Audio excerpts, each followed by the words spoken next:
Pozdravljam sve nazočne. Ojte sam, molim vas, promijenite mjesta pa... Ili da malo Da. skinut ću ja, možda bude ovako bolje.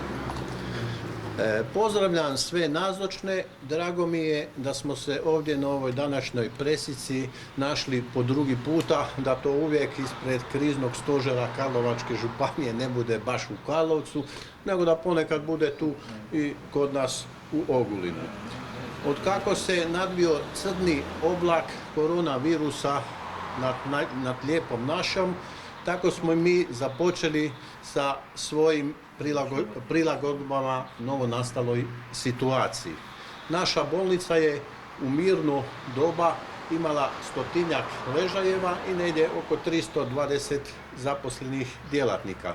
S pojavom koronavirusa morali smo se prilagoditi novonastaloj situaciji, tako da u početku razmišljali smo o pojedinačnim slučajevima koronavirusa koji će se pojaviti ovdje na našem području prije ili kasnije, a također smo daleko vidno razmišljali šta će biti ako nam se pojavi odjedanput 20-30 ljudi koji su korona pozitivni.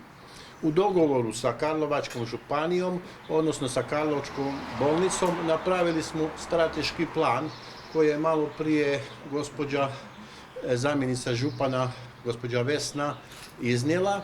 Bio je plan da se Karlovačka bolnica bi mogla smjestiti 48 bolesnika koji su korona pozitivni, međutim dogovor je bio kad dođemo negdje do 50% popunjenosti Karlovačke bolnice, da ćemo tada premještati pacijente koji su pozitivni tu kod nas u Ogulin. Mi smo se zato pripremali od prvog dana, da budem iskren, za najcrniji scenarij. Ovo sve danas šta bilježimo, moramo priznati da smo svega imali dva neka uleta, ja nazvao korona pozitivnih pacijenata, koje smo kvalitetno i dobro zbrinuli, te su ti ljudi danas živi, a s drugog kraja niko od osoblja koji je sudjelovao u liječenju tih bolesnika nije bio kontaminiran. To govorim na temelju serologije koju redovito šaljemo u Karlovac. Da bi sve to skupa izorganizirali, morali smo dobrim dijelom prilagoditi pojedine odjele, tako da na odjelu palijative, bivše palijative, tamo smo napravili korona izolaciju u početku za nekih 6 kreveta, a onda kako se ukazivala potreba, predvidjeli smo čak cijeli odjel da bi mogao biti za korona pozitivne pacijente.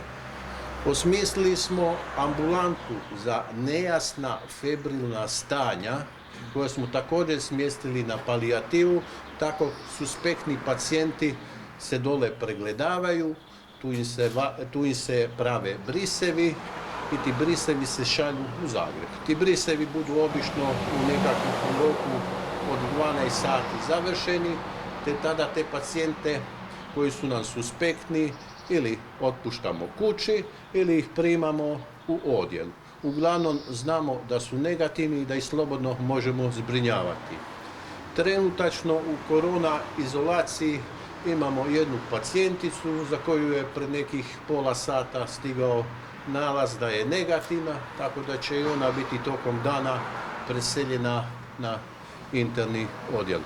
Zahvaljujem Karlovačkoj županiji koja nam je omogućila da na vrijeme se reorganiziramo, da se tehnički priredimo i da smo spremni za bilo kakvu nepredviđenu situaciju. Zahvaljujem. Hvala lijepo, ravnatelju.